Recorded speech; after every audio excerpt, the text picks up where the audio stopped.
السلام علیکم ورحمۃ اللہ وبرکاتہ رب اشرح لی صدری ویسر لی امری واحلل عقدۃ من لسانی یفقہوا قولی الحمد للہ رب العالمین پارہ نمبر 8 سورۃ الاعراف آیت نمبر 25 اعوذ باللہ من الشیطان الرجیم بسم اللہ الرحمن الرحیم قال فيها تحيون وفيها تموتون ومنها تخرجون۔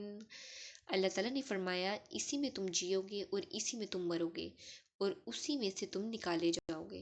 اس آیت کی تفسیر میں ہم دیکھتے ہیں کہہ دیا گیا کہ اب تمہارے قرار کی جگہ زمین ہے، وہیں تم اپنی مقررہ زندگی کے دن پورے کرو گے، جیسے کہ ہماری پہلی کتاب لوح محفوظ میں پہلے ہی سے لکھا ہوا موجود ہے۔ اسی زمین پر جیو گے اور مرنے کے بعد بھی اسی میں دبائے جاؤ گے، اور پھر حشر و نشر بھی اسی میں ہوگا۔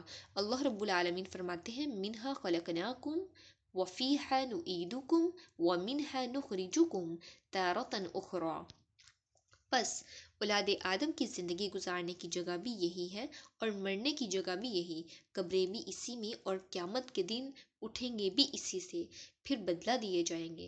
یعنی کہ حضرت آدم علیہ السلام سے لے کے قیامت آنے تک تمام لوگ زمین میں ہی رہیں گے، زمین میں ہی دفنائے جائیں گے، اور جب قیامت کا دن ہوگا زمین سے ہی اٹھائے جائیں گے۔ آیت نمبر 26 یا بنی آدم قد انزلنا علیکم لباسا یواری سوآتکم وریشا ولباس التقوی ذالک خیر ذالک من آیات اللہ لعلہم یذکرون۔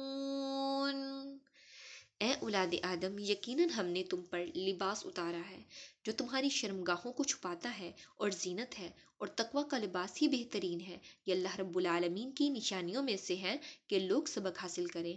اس آیت کی تفسیر میں ہم دیکھتے ہیں یہ آیات 24 تا 32 اہل عرب کی ایک عجیب و غریب رسم کے پس منظر میں نازل ہوئی ہیں، جس کی تفصیل یہ ہے کہ مکہ مکرمہ کے قریب رہنے والے کچھ قبیلے مثلاً قریش، حمص جو کہلاتے تھے، عرب کے دوسرے تمام قبیلے حرم کی پاسبانی کی وجہ سے ان لوگوں کی بہت عزت کیا کرتے تھے۔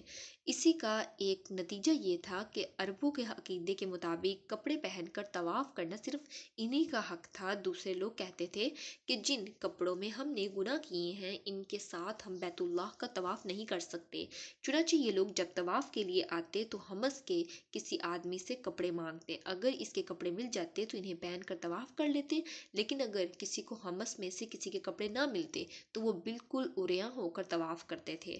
یہ آیتیں اس بیہودہ رسم کی تردید کے لیے نازل ہوئی ہیں، اور ان میں انسان کے لیے لباس کی اہمیت بھی بیان فرمائی گئی ہے، اور یہ بھی بتایا گیا کہ لباس کا اصل مقصد جسم کا پردہ ہے، اور ساتھ ہی لباس انسان کے لیے زینت اور خوشنمائی کا بھی ذریعہ ہے۔